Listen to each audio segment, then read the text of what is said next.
"Babe, listen. I am sending my mother to the shack out in the country, and you and I are keeping the house." My son was chatting on his cell phone with my daughter-in-law while I was polishing the furniture in my new home. I approached him from behind in silence and took away the most precious thing he had. What my daughter-in-law heard after that made her hang up the call that very instant. But let me tell you how I arrived at that moment. How a 64-year-old mother, who dedicated her entire life to her son, ended up spying on her own betrayal. How unconditional love became the perfect tool for them to rip away everything I had built with my own hands. That morning, I had woken up early. As always, my hands were not the same as they were 20 years ago, but they were still capable. They kept cleaning. They kept working. They kept giving. Even though there was not much left to give. I had bought a new cloth and a special polish for the wood. I wanted the living room furniture to shine. This house was my pride, my achievement. The result of 30 years of working in a textile plant where my fingers bled more times than I can remember. Michael had arrived 2 days earlier. He said he was coming to visit me, that he wanted to spend time with me, that Ashley was busy with a project in the city and he was taking the opportunity to come out to the town. I believed him. I always believed him. I cooked his favorite meal. I cleaned his old room. I put on fresh sheets that smelled of the fabric softener he liked. I bought the coffee brand he loved, even though it seemed way too expensive to me. I spent almost $40 just on things to welcome him properly. He arrived with a smile. He hugged me at the door. He told me the house looked beautiful, that I looked good, that he had missed my cooking.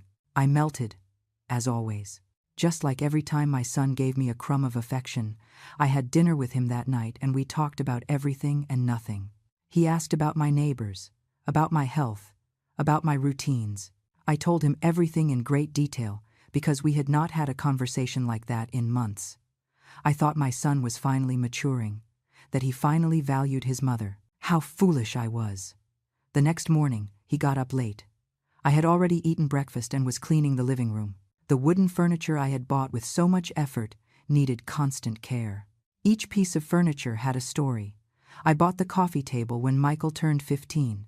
I got the bookshelf when he got into college. The 3-seater sofa was a gift to myself when I finally finished paying off the house.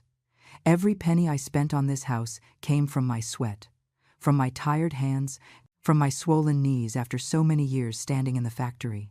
Michael came out of his room around 10 in the morning. He had his cell phone in his hand, as always. That thing seemed to be welded to his palm.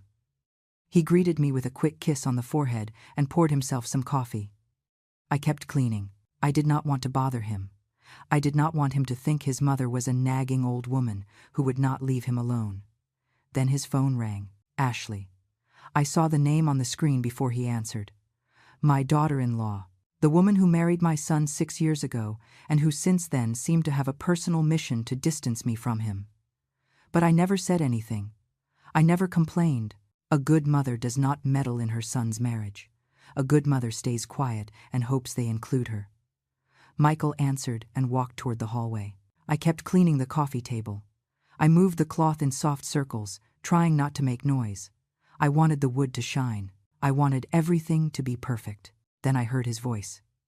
He was not speaking softly. He was not whispering. He was speaking normally because he thought I was not paying attention. Because to him, I was just part of the furniture. Babe, listen. I am sending my mother to the shack out in the country, and you and I are keeping the house. The cloth fell from my hand. My entire body froze. I thought I had heard wrong, that my old ears were deceiving me. But then he kept talking, and every word was worse than the last. I already spoke to the owner of the property. It is a run-down trailer with 2 small rooms, but it is enough for her. It is only 20 minutes from town, so she will not be that isolated. I told him it is temporary, while we fix some things here at the house. But you and I know she is not coming back. This house is ours now. My legs trembled. I had to lean against the wall so I would not fall to the floor. Michael was standing in front of the hallway window, completely oblivious to my presence. He continued talking with that relaxed and casual voice, as if he were planning a vacation and not the exile of his own mother. She is not going to refuse. You know how she is. She always says yes to everything. Besides, I am going to tell her that the country air is better for her health, that living out there will do her good, that here in the house there are too many stairs, and at her age she could fall. She is going to swallow the whole story. She always does. Ashley said something on the other end of the line. I could not hear what, but Michael's answer was clear. No, we are not going to pay her rent. She did enough for me her whole life. Now it is my turn to decide what is best for her. Besides, this house is technically mine too. I grew up here. I have a right. I felt something break inside my chest. It was not my heart. It was something deeper. It was the image I had of my son. It was the illusion that all my sacrifice had been worth it. It was the hope that at the end of the road, my son would love me the way I loved him. I stood there against the wall, feeling how 30 years of work turned into nothing. Like every overtime hour I worked at the plant. Like every meal I skipped so he could eat better. Like every dollar I saved, denying myself treats so he could study. Everything evaporated in that hallway, while my son planned to steal the only thing that truly belonged to me. Then something changed in me. It was subtle, it was silent, but it was real. My hands stopped shaking, my breathing slowed down, my mind cleared with a coldness I had never felt before. I took my cell phone out of my apron pocket. I opened the voice recorder app, I pressed the red button, and I started walking toward him.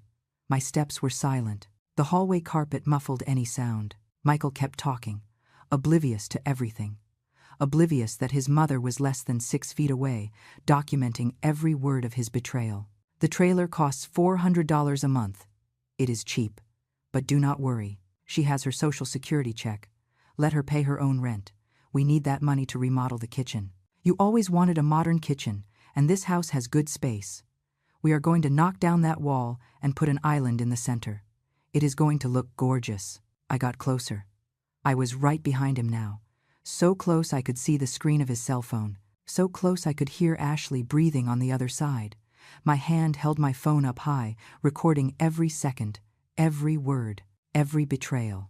Mom is not going to complain. She never does. She is too nice, too submissive. She has always been like that. That is why it is so easy. Tomorrow I will tell her I found a perfect place for her, and that is it. In a week, she will be installed over there, and we will be here. Then I took one more step. My shadow fell over him. Michael turned around. Our eyes met. He saw my face. He saw my phone held high. He saw the screen with the recording counter running. And in that exact moment, he understood what he had just lost. It was not the house. It was not the money. It was not the plan. It was the proof. Mom, he whispered with a cracking voice. On the other end of the line, Ashley kept talking. She was saying something about new curtains, about modern furniture, about how they were going to change everything. But then she must have heard Michael's silence. She must have felt that something was wrong. Michael? What is wrong?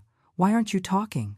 My son could not speak. He looked at me with eyes wide as saucers, with terror painted on his face, with guilt oozing from every pore of his skin. I held my phone higher.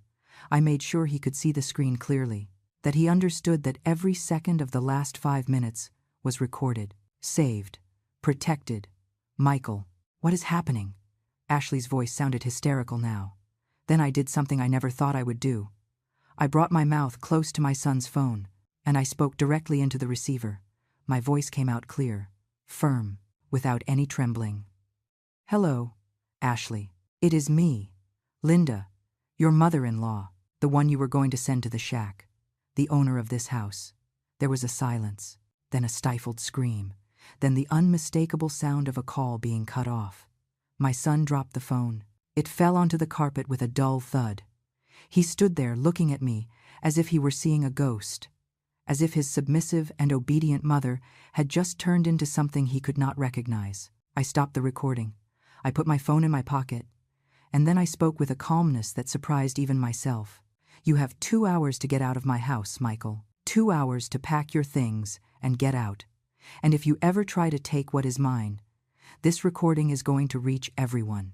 Your job, your friends, every person who believes you are a good son. He tried to speak, but I raised a hand. The gesture silenced him immediately. I do not want to hear you.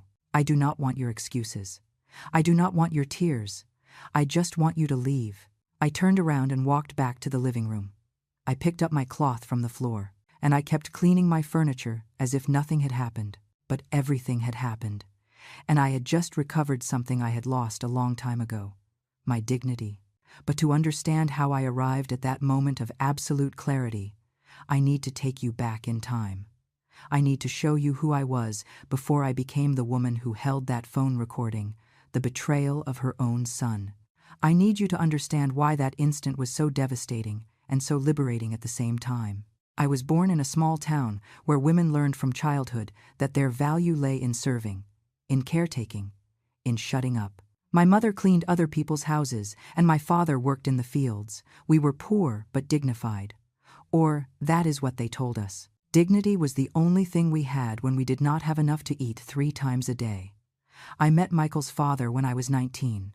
He was 5 years older than me and worked in construction. He had large, rough hands, an easy smile. He promised me a house, a family, a better life than the one I had as a child.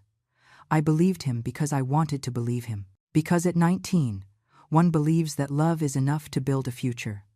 We got married 6 months later. The wedding was simple: a borrowed dress, a small cake, 20 guests in the backyard of my parents' house. But I was happy.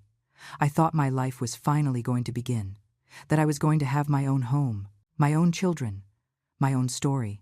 Michael was born a year later. It was a difficult birth. I was in labor for 16 hours. I thought I was going to die. But when I saw him for the first time with his eyes closed and his fists clenched, I knew I would do anything for him. Anything. That was my first mistake, promising anything without limits. The first few years were hard. My husband worked all day and came home tired. I stayed home with Michael. I nursed him. I took care of him. I washed his clothes by hand because we did not have a washing machine. I cooked with the little we had. Sometimes there was only macaroni and cheese or canned soup, sometimes not even that. But I always made sure Michael ate, even if I went to sleep on an empty stomach. When Michael turned 3, my husband left. There was no argument. There was no goodbye. He simply went out to work one day and never came back. He left a note on the kitchen table. It said he had met someone else, that he needed a fresh start, that he was sorry. 4 lines. That was all 5 years of marriage were worth. I sat in that kitchen with the note in my hand while Michael played on the floor with some wooden blocks. I wondered how I was going to survive, how I was going to feed my son, how I was going to pay the rent. I had no job. I had no family nearby who could help me. I had nothing except a 3-year-old boy who depended completely on me. That night, I did not sleep. I stayed awake doing the math in an old notebook, calculating how much I needed, how much I had, how much I was missing. The numbers did not add up. They never added up. But the next morning I got up anyway. I bathed Michael. I gave him the last bowl of cereal left in the house. And I went out to look for work. I knocked on doors for 2 weeks. Diners, stores, offices. Everyone told me the same thing. We have no openings. Come back next week. Leave your number. They never called. I was starting to get desperate. The money my husband had left was running out. The rent was due in 10 days. The refrigerator was almost empty. Then I found the textile plant. It was on the outskirts of town, a big, gray building with dirty windows. They needed operators. They did not ask for experience. Just hands that worked and a willingness to work 10 hours a day. The pay was $6 an hour back then. It was not much, but it was something. I started working the next day. I left Michael with a neighbor who babysat for a few dollars a day. I left the house at 6 in the morning and came back at 7 at night. I arrived with swollen fingers and an aching back, but I arrived with money, with the possibility of eating, with the hope that maybe, just maybe, we could get ahead. The years passed like that. Work, home, Michael. Work, home, Michael. My life became a mechanical routine where there was no room for anything else. I did not go out with friends because I did not have time. I did not meet men because I did not have energy. I did not have hobbies because I did not have money. Everything I earned went directly to basic needs: rent, food, clothes for Michael, who grew so fast that his pants were too short every 6 months. But I was happy. Or that is what I told myself. Because I had Michael. Because he was a good boy. He got good grades. He helped me around the house. He told me he loved me. Every night before sleeping, he hugged me and whispered, "Thanks, Mom." Those 2 words made it all worth it.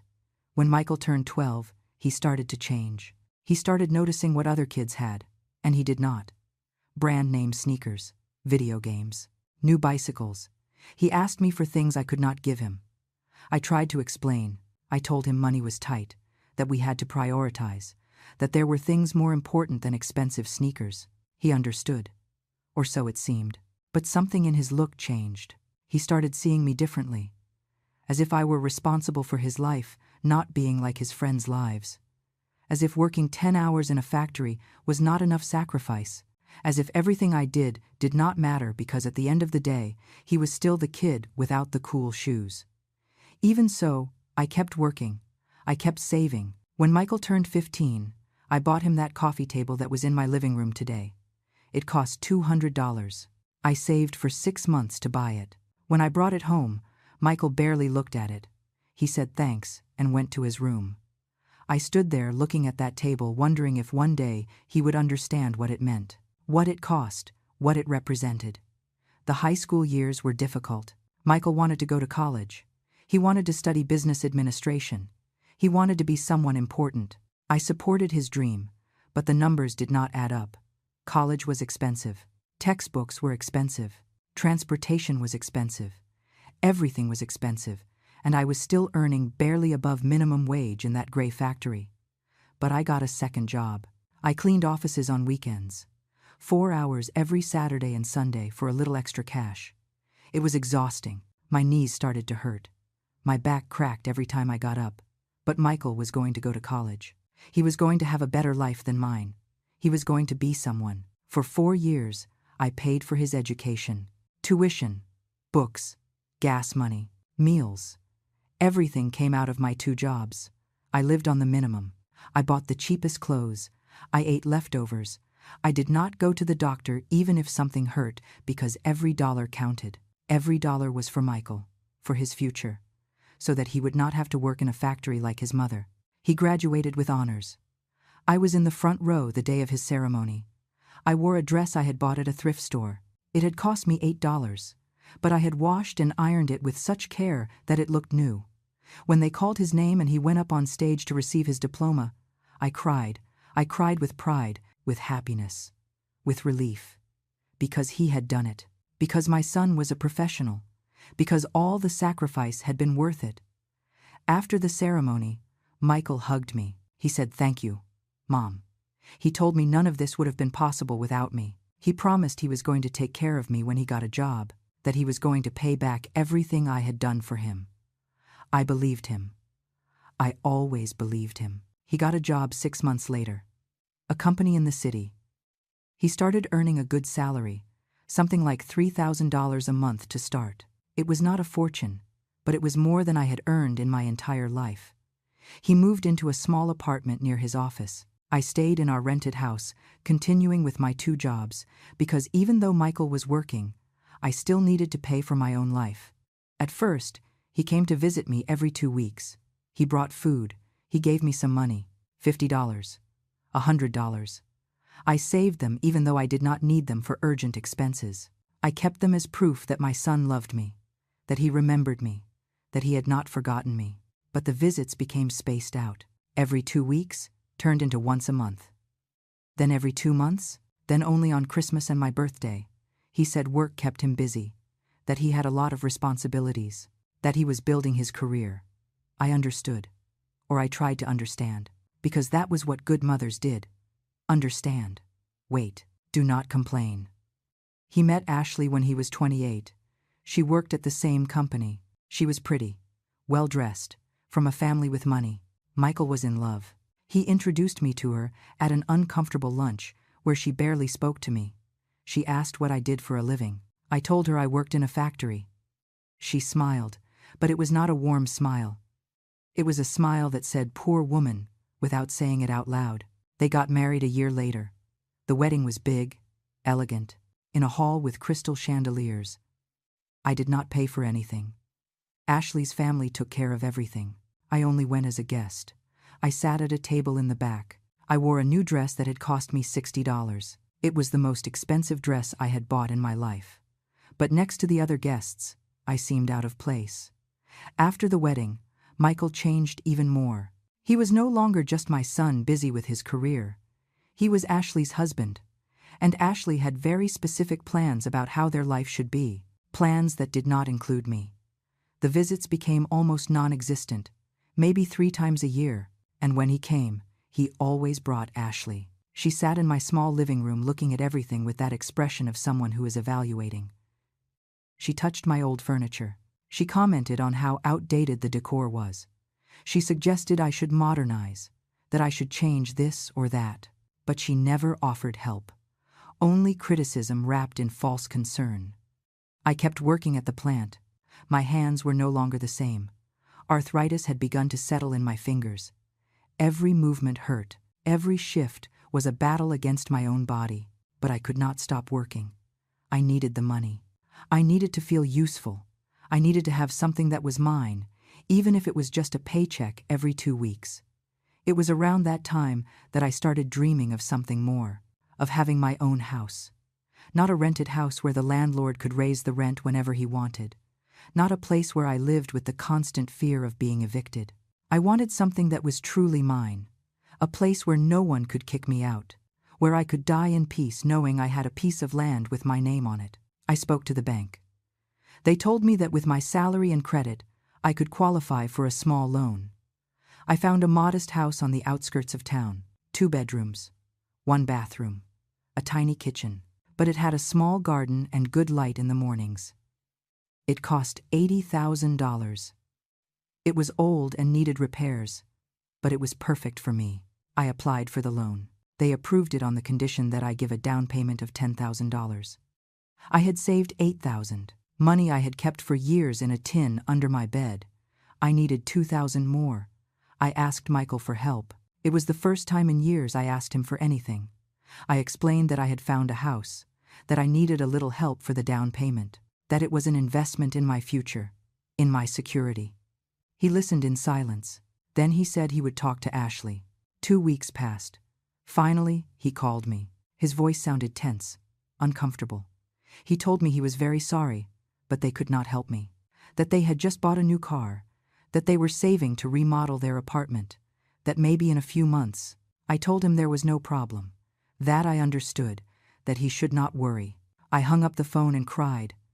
I did not cry for the money. I cried because my son, who had studied with my money, who had eaten with my money, who had had everything thanks to my work, could not give me $2,000, not because he didn't have it, but because he didn't want to. I got the money another way. I sold the few pieces of jewelry I had, a ring that had been my mother's, some gold earrings I had been given at my wedding, a small chain. Altogether, it gave me $1,200. I borrowed the rest from a coworker at the factory. I promised to pay her back in 6 months. She accepted because she knew I was a woman of my word. I bought the house. I signed the papers with trembling hands. When they gave me the keys, I felt something I hadn't felt in decades. Freedom, security, pride. This house was mine. I had bought it with my own effort. No one had given it to me. No one could take it from me. I told Michael. I thought he would be happy for me, that he would come to see my new house, that maybe he would even help me move. He said, "That's great." Just that. "That's great, Mom." And then he changed the subject. I moved alone. A neighbor helped me with the boxes. I hired a kid from town to move the heavier furniture.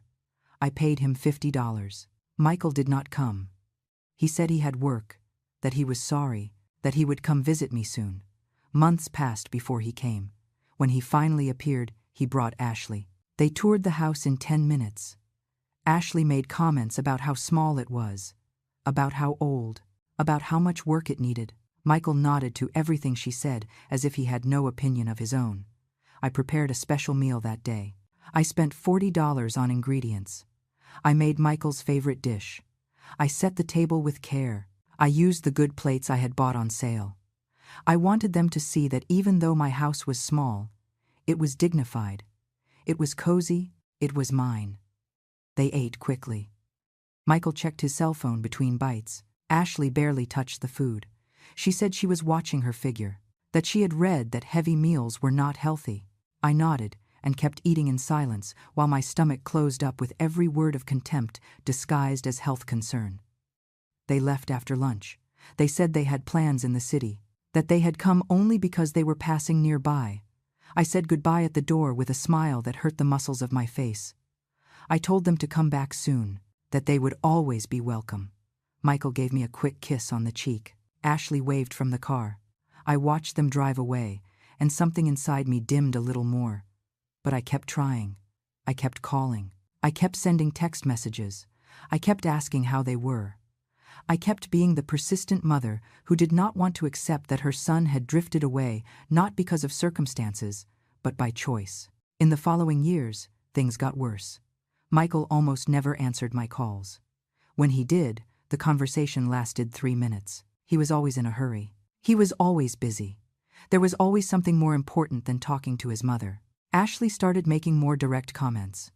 Once she told me I should think about selling my house and going to a nursing home, that at my age it was dangerous to live alone, that if something happened to me, no one would know. She said it with a tone of concern, but I saw the truth in her eyes. She wanted me to disappear, to cease existing in Michael's life, to erase myself so they could move on without the burden of an old, poor mother. I said nothing. I just smiled and changed the subject. But that night I did not sleep. I stayed awake thinking about how I had reached this point, how the woman who had sacrificed everything for her son was now seen as a nuisance, as something to be gotten rid of. Months passed, and I kept working at the plant even though my body begged me to stop.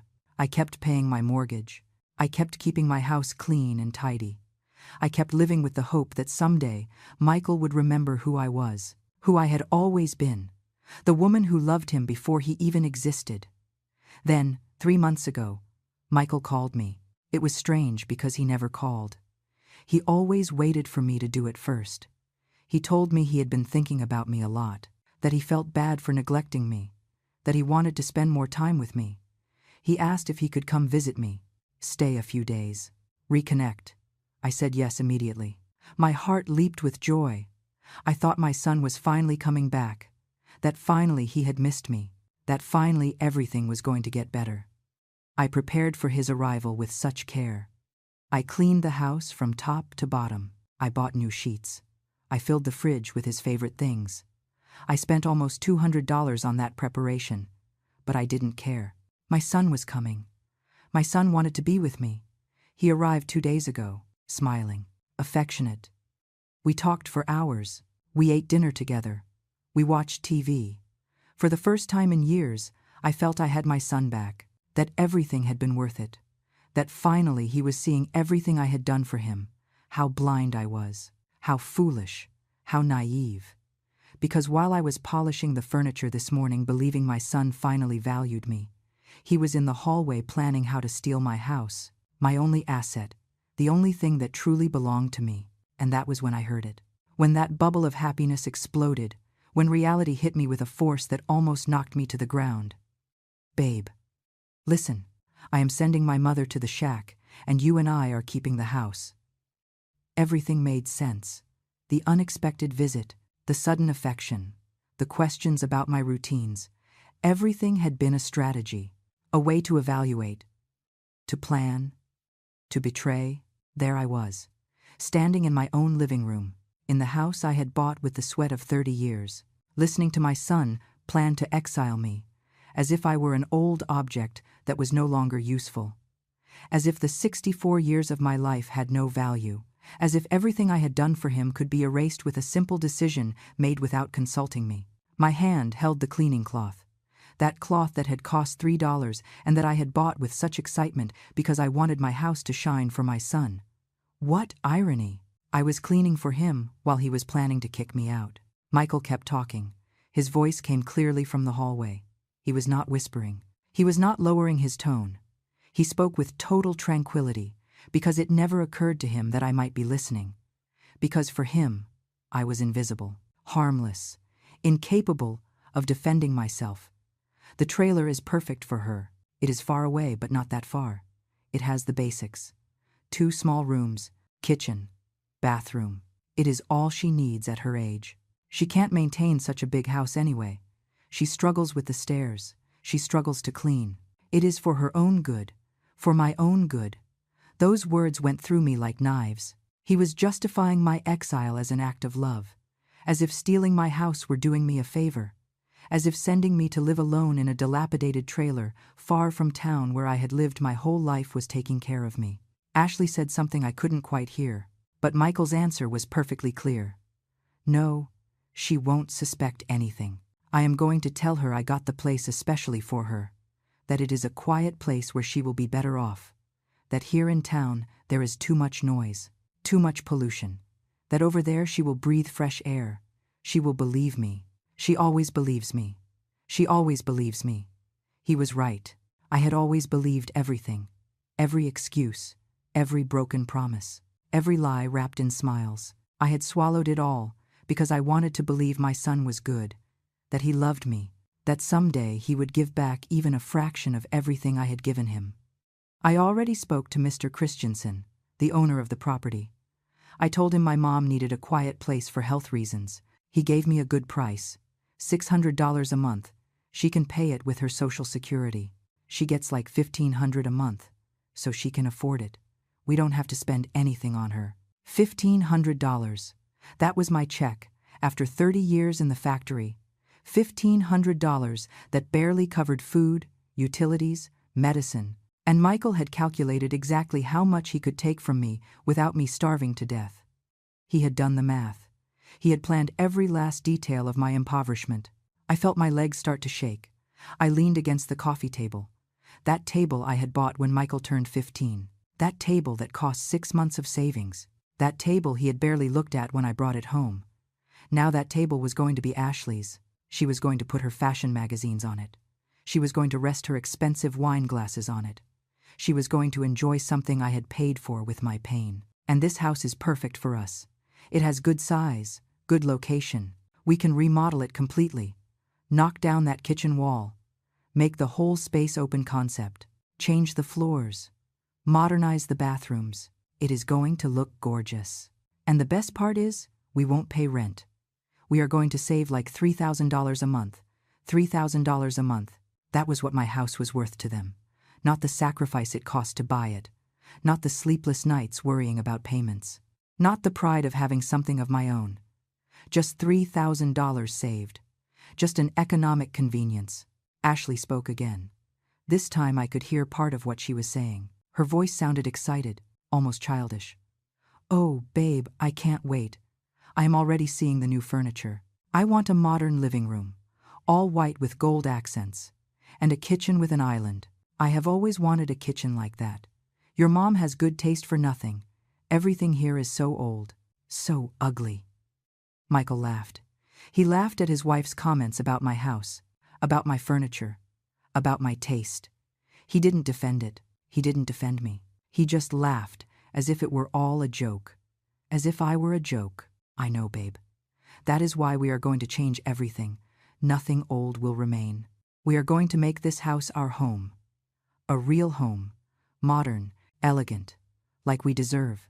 Like they deserved. They deserved my house. I didn't. I who had paid for it. I who had maintained it.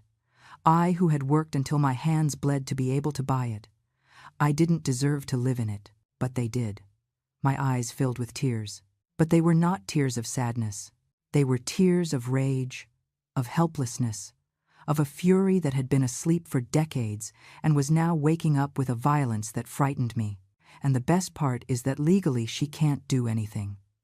The house is in her name, yes, but I am her only son. I am her direct heir. Besides, if she objects, I just have to get a medical certificate saying she can no longer live alone, that she needs care, that she represents a danger to herself. With that, I can make decisions for her. I already consulted a lawyer. He had already consulted a lawyer. He hadn't just planned to rob me. He had looked for legal ways to do it. He had investigated how to take away my autonomy, how to declare me incompetent, how to turn me into an old woman without rights over her own life. Something broke inside me in that moment. It wasn't my heart. My heart had already been broken 1,000 times before. It was something deeper. It was the image I had of myself. The image of the self-sacrificing mother who forgives everything. The image of the woman who endures in silence. The image of the victim who accepts her fate without fighting. That woman died right there, in that instant. While listening to my son plan my destruction with the same ease, one plans a vacation, and in her place, something new was born. Something cold, something calculating, something I didn't know existed inside me. I dropped the cloth. The sound was soft, but in my mind, it sounded like thunder. I took my cell phone out of my apron pocket. My hands were no longer shaking. My fingers moved with precision. I opened the recorder app. The same app I had downloaded months ago. When a coworker taught me how to use it to record the supervisor's instructions, I pressed the red button. The counter started running. 0 seconds. 1, 2, 3. Every second was a word of betrayal being documented. Every second was proof. Every second was my salvation. I started walking toward the hallway. My steps were silent on the carpet. That carpet I had bought on sale for $80. That carpet I had vacuumed 1,000 times. That carpet that now muffled the sound of my revenge. Michael didn't hear me approaching. He kept talking with total tranquility, with total confidence, with total contempt. Mom has never been one to complain. She is one of those old-fashioned women, submissive, obedient, always putting others first. She is never going to confront me. She is never going to tell me no. She is too nice, too dumb, too dumb. My son thought I was dumb. The son I fed when I had nothing. The son for whom I worked until I broke my body. The son for whom I paid a college education while I continued wearing second-hand clothes. That son thought his mother was dumb. Maybe I was. Maybe I had been all my life. But not anymore. I got closer. I was 3 feet away now. I could see the back of his head. I could see how he moved his free hand while he talked. I could see his relaxed posture. The posture of someone who has no idea of the danger approaching. Besides, when she moves to the trailer, she will be so isolated, she won't even be able to complain to anyone. She has no close friends. She has no family. She only has me. And I am going to visit her from time to time so she doesn't suspect. I am going to bring her some things. I am going to tell her I love her. And she is going to be happy because at least her son visits her. At least her son visits her. That was all he thought I needed. Crumbs of affection, occasional visits, lies wrapped in fake smiles. And I should be grateful. I should be happy that my son didn't forget me completely. I took another step. Now I was right behind him. My shadow touched his back. My phone recorded every word. My heart beat with a calmness I had never felt. And then I did it. What I never thought I would be capable of doing. What would change everything forever. I took one last step. My shadow fell completely over him. Michael must have felt something because his body tensed slightly. But he kept talking. He kept sealing his own doom with every word. The only thing that worries me is that the trailer is very neglected. But oh well, she won't complain.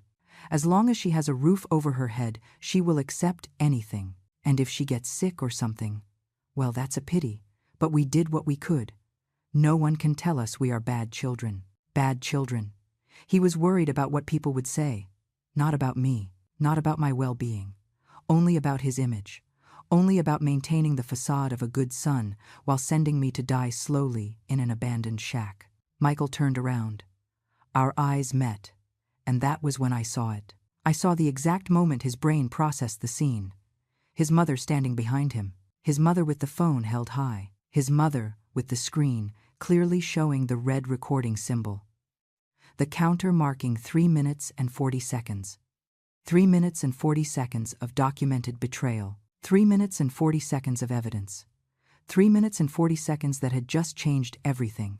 The color left his face. His eyes opened so wide I could see the white around his pupils. His mouth opened, but no sound came out. The phone almost fell from his hand. On the other end of the line, Ashley kept talking. Her voice sounded cheerful, excited, planning the decoration of my house as if it were already hers. Michael, are you listening to me? I say we should change the windows too. These are very old. And paint everything white. White makes spaces look bigger and more modern. Michael couldn't speak. He looked at me as if he were seeing a ghost. As if the submissive and dumb woman he knew had just transformed into something he couldn't comprehend. Into something dangerous. I held the phone higher. I wanted him to see it well. I wanted him to understand that there was no way to deny what he had said. There was no way to manipulate the situation. There was no way to turn me into the crazy woman who misunderstood everything. Because I had proof. I had his voice. I had his exact words. Michael? Hello? Why aren't you answering me? Ashley's voice sounded confused now, slightly irritated, probably thinking her husband had been distracted by something unimportant. Not knowing that that unimportant something was her mother-in-law destroying all her plans with a simple record button. Michael tried to speak. He opened his mouth. He closed it. He opened it again. But the words didn't come out. He was in shock, in panic, in that state of pure terror that comes when you realize you just lost something very important. I moved closer, so close I could hear his rapid breathing, so close I could see a drop of sweat starting to form on his forehead. And then I spoke. My voice came out low, calm, firm. Hello, Ashley. There was a silence on the other end, a heavy, dense silence. Then her voice, no longer cheerful, no longer excited, now tense, sharp, scared. Linda? Yes, Ashley. It is me, your mother-in-law, the one you were going to send to the trailer, the owner of this house, the dummy who always swallows everything. I heard her inhale sharply. I heard the sound of something falling on the other side. Maybe her phone, maybe her coffee cup, maybe her dignity. Linda, Michael, what is happening? But Michael couldn't answer her. He kept looking at me with those eyes full of terror, with guilt oozing from every pore of his skin, with the absolute certainty that he had made the worst mistake of his life. What is happening, Ashley? It is that I just recorded every word of your conversation, every plan, every lie, every detail of how you intended to steal my house. No, wait, that is not it. We didn't. Ashley tried to backpedal. She tried to deny. But it was too late. Too late. The words had been spoken. The truth had been revealed. And I had the proof. Then I did something I never thought I would do. Something the Linda of a week ago would have considered impossible. Something the submissive and obedient mother would never have had the courage to do. I brought my mouth close to Michael's phone, and I spoke directly into the receiver, my voice clear, firm, without the slightest tremor. Listen to me well, Ashley. This house is mine. I bought it with my money, with my work, with my sweat, and no one, absolutely no one, is going to take it from me, much less an ungrateful son and his ambitious wife. Linda, please, let me explain. There is nothing to explain. I heard everything. $600 rent, the medical certificate to declare me incompetent, the new furniture, the modern kitchen, the white decoration with gold accents, everything. There was silence. Then I heard something that filled me with a dark satisfaction. I heard Ashley start to cry. They were not tears of regret. They were tears of rage, of frustration, of knowing they had lost. This isn't going to stay like this. Michael, do something. Tell your mother that. But she couldn't finish. Because in that moment I stopped the recording. I put my phone in my pocket, and I looked my son directly in the eyes. You have 2 hours to get out of my house, Michael. Mom, 2 hours. And if you ever try to take what is mine, this recording is going to reach everyone. Your job, your friends, every person who believes you are a good son, every person who thinks I am the one who abandoned you. But, Mom, listen to me. I raised a hand. The gesture silenced him immediately. It was strange. All my life I had listened. I had obeyed. I had accepted. And now, with a simple movement of my hand, I could make my son shut up. I could take control. I could have power. I do not want to hear you. I do not want your excuses. I do not want your tears. I do not want anything from you except for you to leave my house and never come back. Michael dropped his phone. It fell onto the carpet, with a dull thud. On the other end, Ashley's voice could still be heard screaming his name, but he was no longer paying attention to her. He was looking at me, only at me, with a mixture of fear, surprise, and something I took a moment to identify: respect. For the first time in decades, my son was looking at me with respect. He tried to approach. He tried to touch my arm. I took a step back. "Do not touch me. You have no right." "Mom, please. It was a mistake. I didn't mean to." "Didn't mean what?" "Didn't mean for me to find out. Didn't mean for me to discover you. Didn't mean to lose the free house you planned to steal from your mother." He opened his mouth, but nothing came out. Because there was nothing to say. There was no valid excuse. There was no possible justification. Only the naked and cruel truth of his betrayal. I turned around. I walked back to the living room. I picked up my cloth from the floor, and I started cleaning the coffee table again, as if nothing had happened. As if my world hadn't just changed completely. As if I hadn't just recovered something I had lost so long ago I didn't even remember what it felt like. My dignity. Behind me, I heard Michael picking up his phone. I heard Ashley still screaming on the other end. I heard him trying to calm her down, to explain to her, to minimize the damage. But the damage was already done, and there was no way to undo it. I wiped the cloth over the wood in soft circles. The table started to shine, and while it shone, I thought about everything that had happened. About all the years of sacrifice. About all the times I swallowed my pain. About all the occasions I accepted being less so that my son could be more. And I thought about how foolish I had been. Not foolish for loving. Not foolish for sacrificing. Foolish for believing that limitless sacrifice was love. Foolish for thinking that giving everything meant I would receive something in return. Foolish for confusing being a good mother with being a voiceless mother. I heard steps in the hallway. Michael was walking toward his room, probably to pack, probably processing what had just happened, probably calling Ashley again to plan his next move. But I was no longer afraid, because I had the power now. I had the evidence. I had control. And above all, I had the absolute certainty that I would never again allow anyone to treat me as if I were worth nothing, not even my own son. I finished cleaning the table. It looked beautiful. The wood shone under the morning light. I sat on the sofa and looked around. My house, my small house with its old furniture and its outdated decor and its kitchen that needed remodeling. But it was mine, all mine. And it was going to stay that way. The 2 hours passed in a heavy silence. I stayed in the living room. I didn't move a muscle. I just sat on my sofa, listening to the sounds coming from Michael's room. The opening and closing of drawers, the dragging of a suitcase, the sound of the zipper. Every noise was a small victory. Every movement was confirmation that I had finally taken control of my own life. My phone vibrated several times, messages from an unknown number. I didn't need to open them to know they were from Ashley, probably insulting me, probably threatening me, probably trying to manipulate me with poisoned words. I ignored them all. I blocked the number, and I kept sitting on my sofa waiting. When Michael finally came out of the room, he was carrying a large suitcase. His eyes were red. I don't know if he had cried or if he was just tired from the adrenaline and shock. I didn't care. I no longer cared about his pain. Not after he had planned mine with such coldness. He stopped at the entrance to the living room. He looked at me. He opened his mouth as if he were going to say something, but I looked him directly in the eyes and shook my head. A single movement. Firm. Final. He understood. He closed his mouth. He looked down, and he walked toward the front door.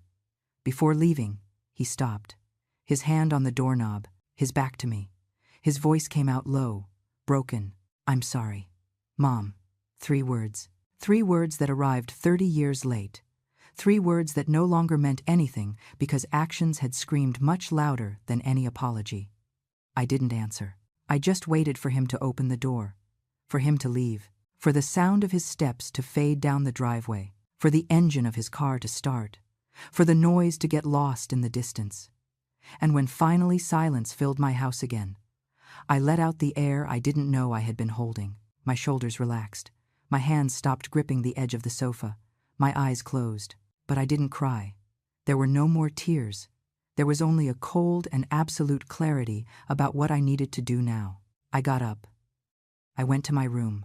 I searched in the back of my closet for an old box where I kept important documents. The deed to the house, payment receipts, bank papers, everything that proved this house was mine and only mine. I reviewed every paper. I made sure everything was in order, that there was nothing Michael could use against me.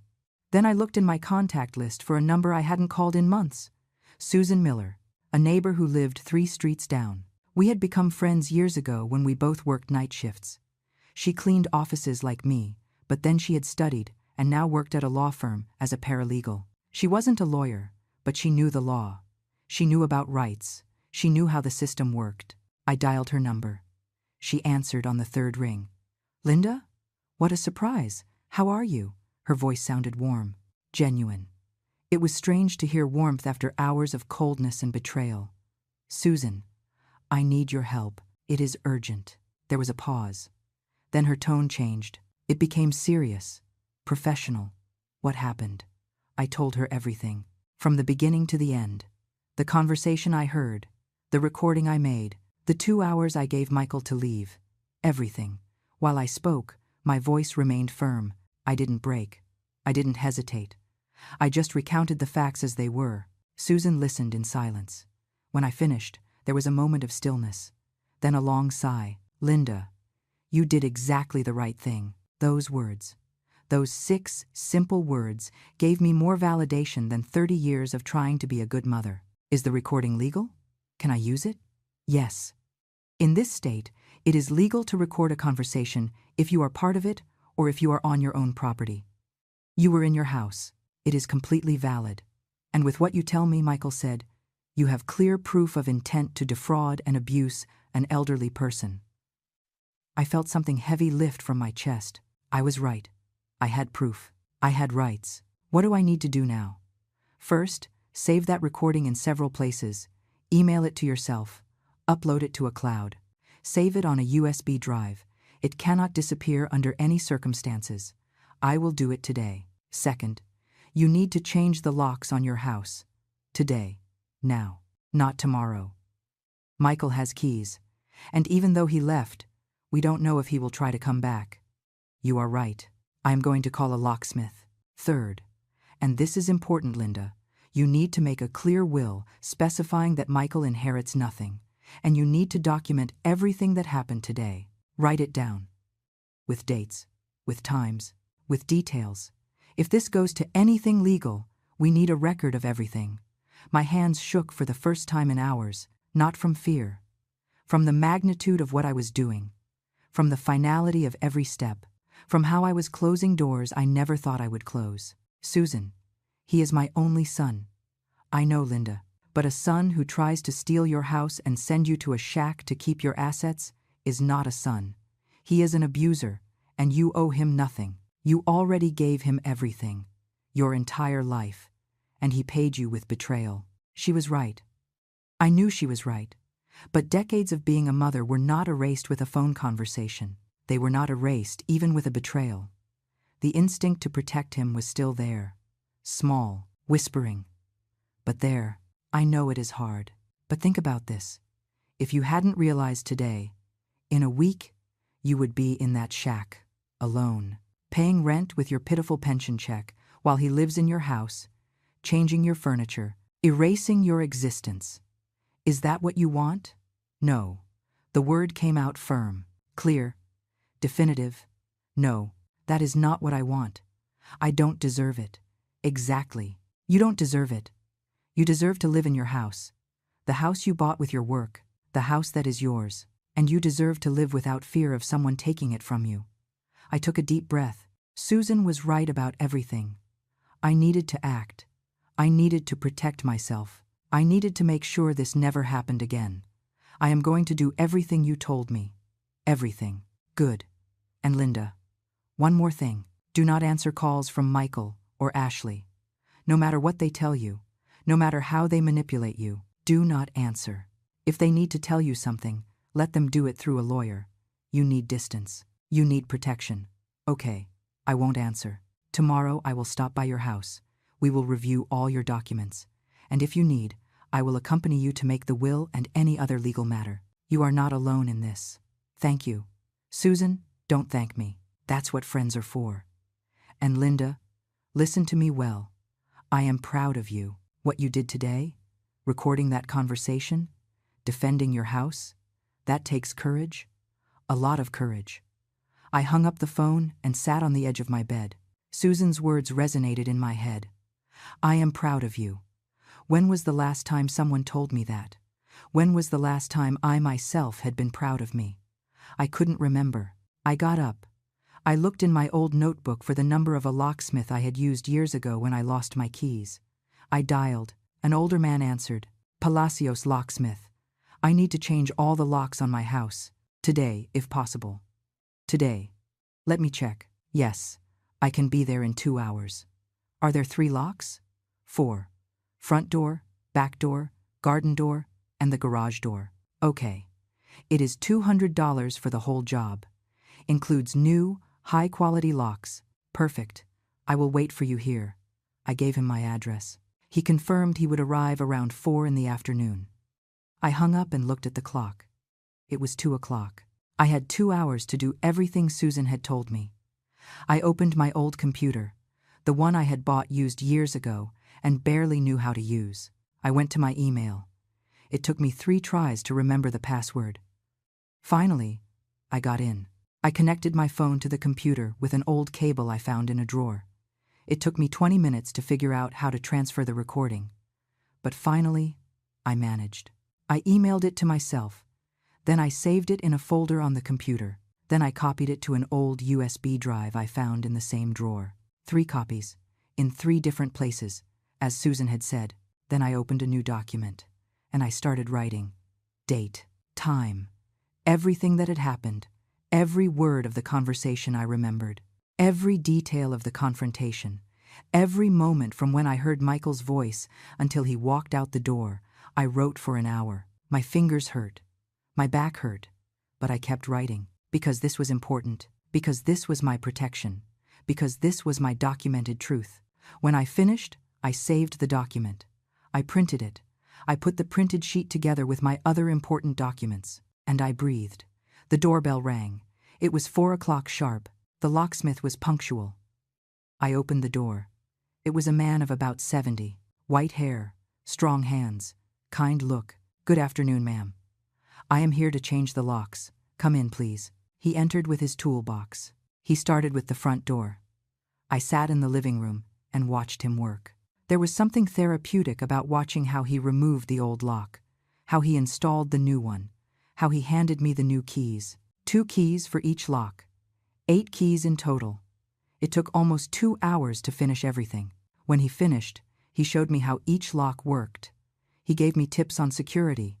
He told me he had installed them very securely. I paid him the $200 in cash, money I had saved for emergencies, and this was an emergency. The emergency of protecting what was mine. When he left, I locked the door. The new lock felt different, firmer, safer, more definitive. Michael no longer had keys to my house. Michael could no longer enter whenever he wanted. Michael no longer had access to anything of mine, and that felt like freedom. The following days were strange. It was like living in a parallel reality where everything looked the same, but felt completely different. My house was the same furniture, the same walls, the same windows, but the air inside was different, lighter, cleaner. As if by kicking Michael out, I had also removed years of invisible weight I had been carrying. My phone wouldn't stop ringing, calls from blocked numbers, messages from new numbers, all saying the same thing with different words, that I had misunderstood, that Michael only wanted the best for me, that the trailer was really a good option, that I was being selfish, that I was a bad mother, that I was going to regret it. I deleted every message without reading more than the first few lines. I rejected every call without answering. I blocked every new number that appeared, and with every block, I felt I was recovering a piece more of my peace. Susan came the next day as she had promised. She arrived with a folder full of documents and a determination that reminded me why we were friends. She sat with me at the dining table, and we reviewed every paper. The deed to the house, the payment receipts, everything was in order. Everything was in my name, only in my name. This is important, Linda. Michael has no legal right to this house.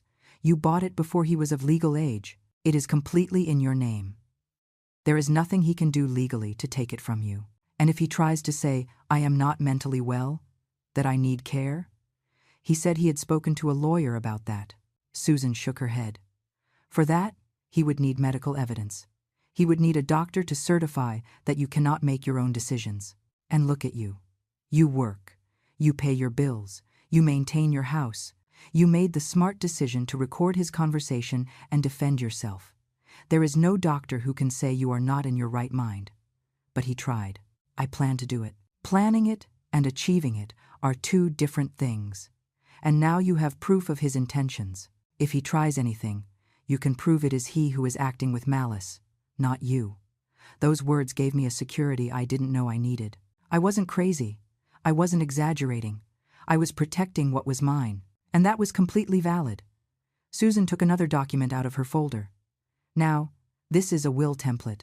You need to fill it out with a lawyer, but I want you to see the options. You can leave your house to whoever you want. To an organization. To a friend. You can even specify that it be sold and the money donated. The important thing is that it is clear that Michael inherits nothing. I looked at the paper.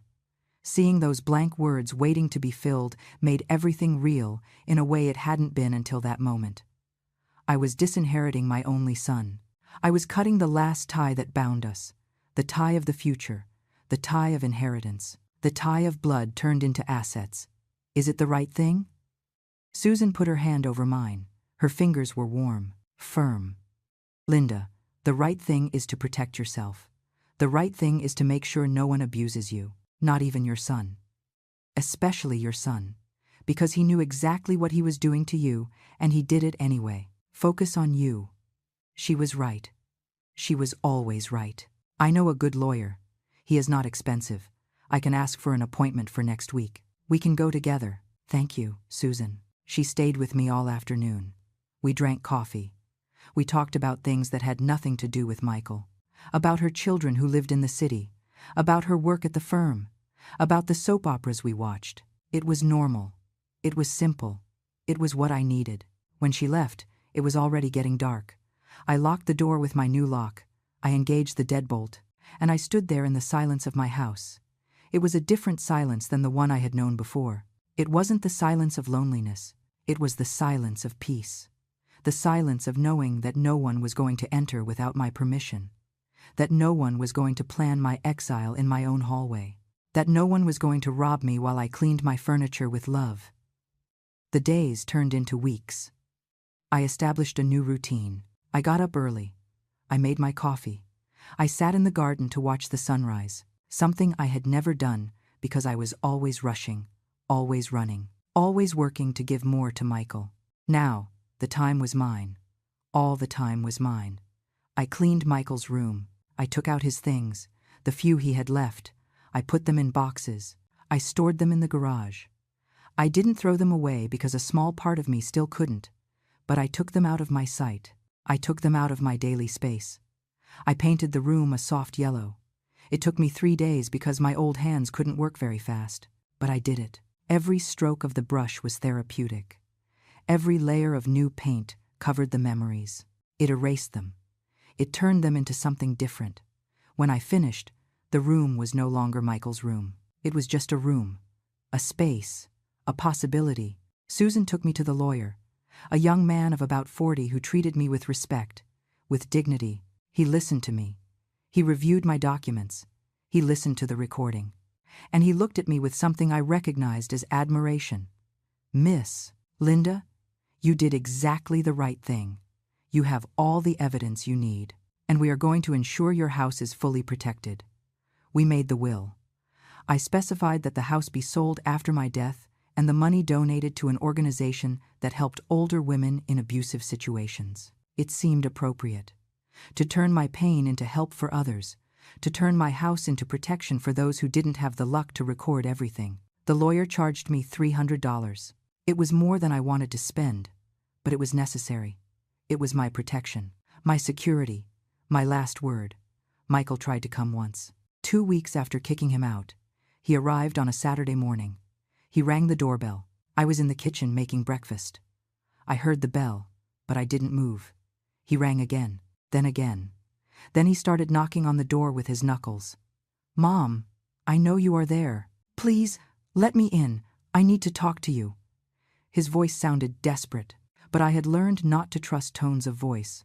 I had learned that desperation could be real, and yet intentions could still be bad. I stayed still, quiet, waiting. "Mom, please. I'm sorry. I really am sorry. Just let me explain." Explain what? How he had planned to rob me?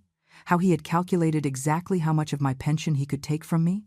How he had consulted with a lawyer to declare me incompetent? There was no explanation that could erase that. He waited out there for 20 minutes, knocking, calling, pleading.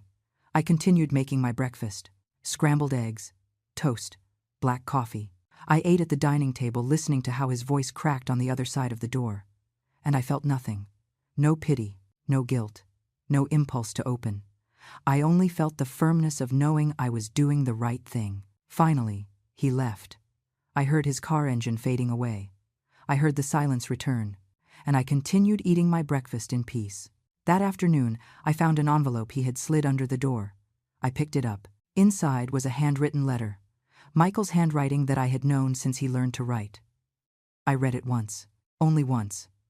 "Mom, I know I made a terrible mistake. I know I hurt you. I know I have no excuse. But you need to understand that I only wanted the best for you. The country really has good air. It is quiet. I thought you would like it. Ashley and I only wanted to help. It was never our intention to rob you. The house is yours. It has always been yours. We just thought it would be better for everyone if we moved here and you to a place more appropriate for your age. Please, forgive me. You are my mother. I love you. I can't lose you. I read every word, every carefully constructed lie, every attempt at manipulation wrapped in fake concern, every phrase designed to make me feel guilty, to make me doubt, to make me open the door and forgive everything as I had always done." I folded the letter. I went to the kitchen. I took a lighter from the drawer. I turned on the stove burner, and I burned the letter. I watched the words twist and turn black, how the paper was consumed, how everything turned to ashes. I threw the ashes in the trash can. I washed my hands, and I went on with my day. The neighbors started noticing that Michael no longer came. Some asked. I responded with vagueness. "He is busy with work. He has many responsibilities. You know how it is." No one pressed further. The townspeople understood that there were things that were not spoken of. But Mr. Stevens, the next-door neighbor, a widower of 70, did ask directly one afternoon when he saw me in the garden. "Linda, is everything okay? I haven't seen Michael in weeks." I looked at him. Mr. Stevens had always been kind to me. He had been a good neighbor. He deserved something more than vagueness. "My son tried to steal my house, Mr. Stevens. He tried to send me to a shack to keep everything. I found out and kicked him out." His eyes widened. Then his expression softened into something that looked like understanding mixed with sadness. "I am sorry, Linda. That is terrible. But you did well to defend yourself. No one has the right to take what is yours, not even a son. Thank you, Mr. Stevens. And if you need anything, anything at all, I am right here next door. You are not alone." Those words, so simple, so honest, made me feel more accompanied than 30 years of having a son. 3 months passed. 3 months in which my life settled into a new normal I never imagined possible. A normal where I was the center, where my decisions mattered, where no one planned my future behind my back. The lawyer finalized all legal procedures. The will was ready, signed, sealed, stored in his office with copies in my house. Michael would inherit nothing, and that no longer hurt me. It no longer produced that stab of guilt I felt the first weeks. Now it was just a fact, a documented reality that gave me peace. Susan continued visiting me every week. Sometimes she brought food. Sometimes she just came to drink coffee and talk. She had become something more than a friend. She was my witness, the person who knew my whole story and didn't judge me, the person who reminded me I had done the right thing every time doubt tried to slip into my head. One day she told me something that stayed engraved in my mind. "You know what I admire most about you, Linda? that after so long living for others, you finally learn to live for yourself. That is brave. That is beautiful. I had lived 64 years without understanding what it meant to live for me. It had always been living for my husband, for Michael, to meet expectations, to sacrifice myself, to be the good woman, the good mother, the one who never complains. Now I was learning, little by little, day by day. I started doing small things I had never allowed myself. I bought fresh flowers for the dining table every week.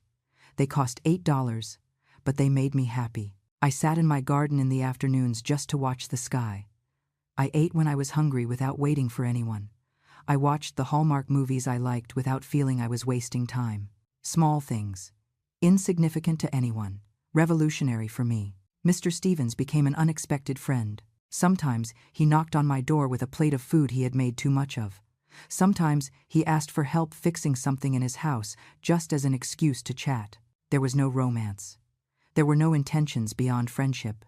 Just two older people who had lived enough to understand the value of uncomplicated company. One afternoon, he told me his story, how his wife had died 5 years ago, how his children lived in other states and barely visited him, how he also knew the loneliness of being the parent who gave everything and received little. It is funny. Linda, one spends one's whole life raising children thinking they will be there at the end, that they will take care of you as you took care of them. But life doesn't work like that. Children grow up and make their lives. And one has to learn to be okay with that, to be okay alone. But we are not completely alone. We have ourselves. And that has to be enough. He nodded, he smiled, and we toasted with our coffee mugs as if we were celebrating something important. Maybe we were. Maybe we were celebrating having survived, having learned, having found peace in the stage of life where others only found bitterness. The money I used to spend visiting Michael or sending him things, I now used on myself. I bought new clothes, not secondhand, new from the store. I spent $120 on 3 blouses and 2 pairs of pants that fit me well and made me feel dignified. I got a haircut at a real salon for the first time in years. $30 that made me feel like a person who mattered. I hired someone to fix the leaks in the roof I had been ignoring because I didn't have extra money. $200 well spent on maintaining my house in good condition. My house, my investment, my future. Every expense was a statement. I matter. My comfort matters. My happiness matters. Michael tried to contact me 2 more times in those 3 months. Once through a new number, sending me a long message about how Ashley was pregnant and how I was going to be a grandmother and how that should make me forgive him. I blocked the number without answering. Another time he appeared at the church door one Sunday. I was leaving Mass when I saw him standing there. He looked thinner, more tired, as if the last months had also taken a toll on him. He took a step toward me. I took a step back. My message was clear without the need for words. He stopped. He opened his mouth. He closed it. And finally, he walked away without trying to speak to me. That night I felt strange. Not exactly sad. Not regretful. Just aware that that scene on the church steps might be the last time I would see my son. That maybe that was my goodbye. Silent. Definitive. Without words. And it was okay. It had to be okay. Because the alternative was allowing him back into my life just to hurt me again, and I was no longer willing to be hurt. One afternoon I was sitting in my garden when Mr. Stevens called me from his fence. "Linda, I have something to tell you."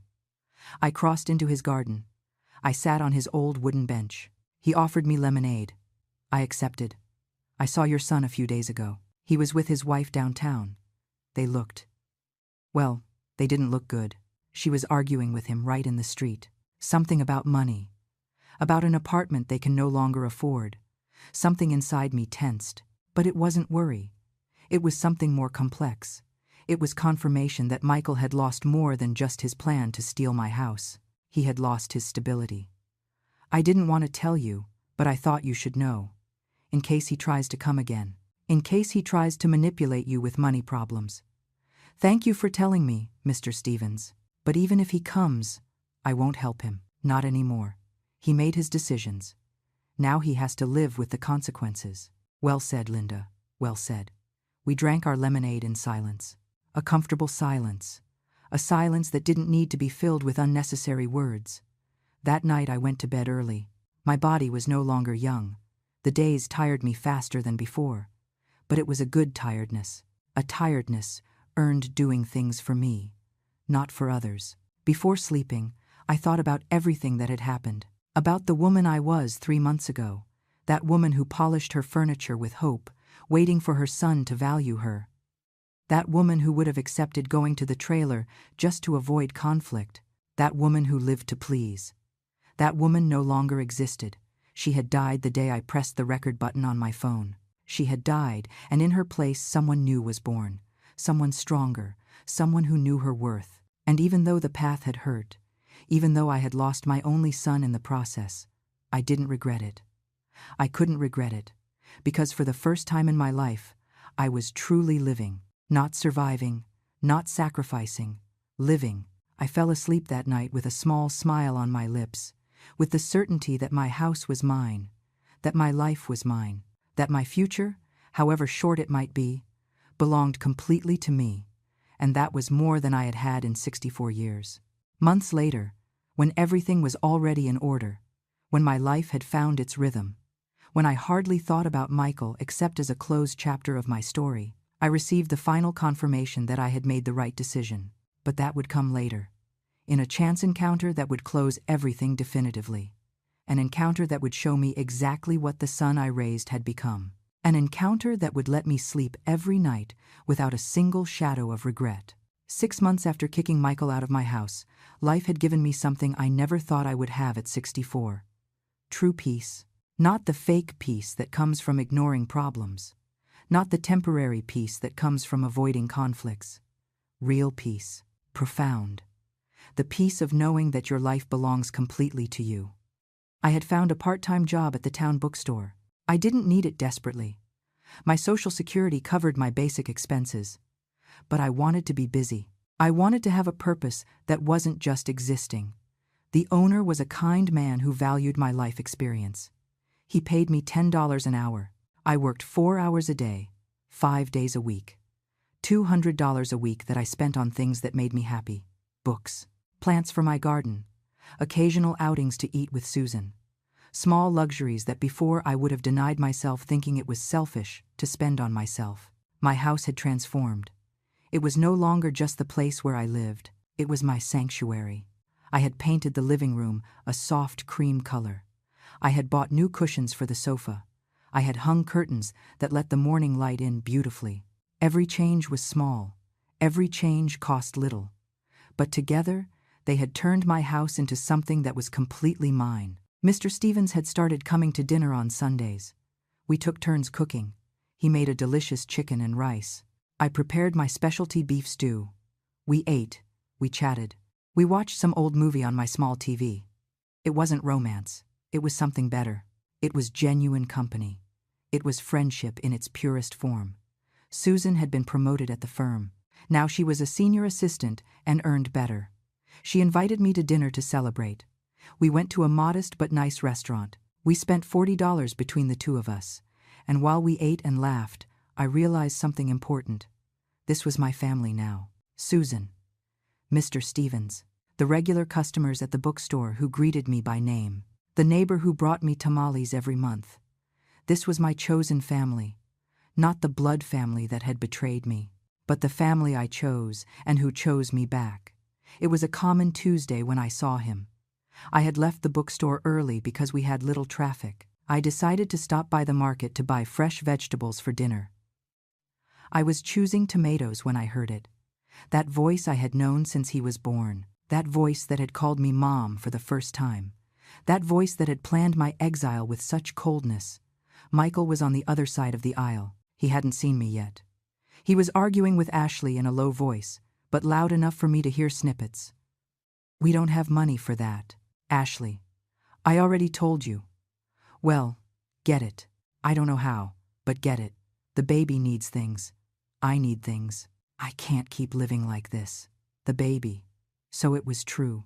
Ashley was pregnant. They were going to be parents. And by the tension in their voices, they were not prepared either emotionally or financially. I stood still behind the pile of tomatoes, observing them, studying them. Michael looked bad. He had lost weight. He had deep circles under his eyes. His clothes were wrinkled. His posture was that of a defeated man. Ashley didn't look any better. Her hair was unkempt. Her clothes were cheap. Her belly barely showed the pregnancy. And her expression was pure frustration and bitterness. If your mother hadn't been so selfish, we would be living in that house. We would have space. We would have money saved. But no, she preferred to keep everything. Those words, calling me selfish for not letting myself be robbed, calling me selfish for defending what was mine, calling me selfish for not allowing them to send me to a shack. I felt something. But it wasn't anger. It wasn't pain. It was something strange. It was pity mixed with relief. Pity for that baby who was going to be born into that toxic dynamic. Relief at having escaped being part of that disaster. Michael sighed. Stop talking about my mother. She did what she had to do. We screwed up. I screwed up. And now we have to live with that. Oh, now you defend her? After everything we did to get that house? We didn't do anything, Ashley.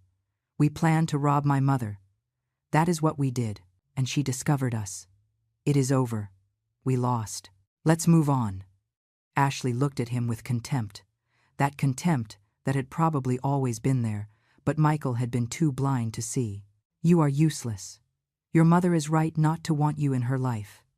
Those words hit him visibly. Michael lowered his head. He didn't answer. He just pushed the shopping cart forward in silence. And it was in that moment that I decided it was time. Time to close this chapter completely. Time to have the last encounter. Time to prove to myself that I had truly healed. I walked toward them, my steps firm, my head held high, my cart with my fresh tomatoes and my vegetables. Michael saw me first. His eyes widened. The color left his face. He froze like a deer in headlights. Hello, Michael. My voice came out calm, without trembling, without unnecessary emotion. Just a simple greeting between two strangers who once knew each other. Mom. His voice cracked. Ashley looked at me with a mixture of surprise and barely contained rage. I see you are going to be parents. Congratulations. The words were genuine. There was no sarcasm. There was no revenge. It was just a fact. They were going to have a baby. That deserved a basic acknowledgement of courtesy. Thank you. Michael didn't know what else to say. The three of us stood there in the middle of the market aisle in an uncomfortable silence. Ashley broke the silence with poison in every word. I guess you are happy. You left us with nothing. Your own son, your grandchild, with nothing. I looked her directly in the eyes, and I responded with a calmness that surprised even myself. I didn't leave you with nothing, Ashley. You tried to rob me, and I defended myself. There is a difference. A very big one. You are selfish. A selfish old woman who prefers to live alone in a big house than help her family. Michael put a hand on Ashley's arm. Enough, Ashley. Don't continue. But she ignored him. She kept talking with that rage she had probably been feeding for months. You know what? I am glad Michael kicked you out of our lives. We don't need you. We don't need your house. We don't need anything from you. Focus on you. Her words didn't touch me. They didn't hurt me. They were just noise. Desperate noise from someone who had lost and didn't know how to handle it. I'm glad you don't need me, because I don't need you either. I turned around. I started walking away with my cart. But before leaving completely, I stopped. I turned one last time, and I looked at Michael. Only at Michael. He looked at me with those eyes full of regret, with that lost boy expression that maybe hoped I would return to being the mother who forgave everything, who rescued him from his mistakes, who saved him from the consequences of his actions. But that mother no longer existed. I hope you are a better father than you were a son, Michael. That baby deserves more than what you gave me. And then I left. I walked to the register. I paid for my vegetables. I left the market. I got into my old but functional car, and I drove back to my house. To my house. My sanctuary. My peace. When I arrived, Mr. Stevens was watering his garden. He waved at me. I waved back. I went in. I locked the door with my new lock. I put my vegetables in the refrigerator. And I sat on my sofa. The same sofa where I had sat the day I kicked Michael out. the same sofa that had witnessed my transformation. I didn't cry.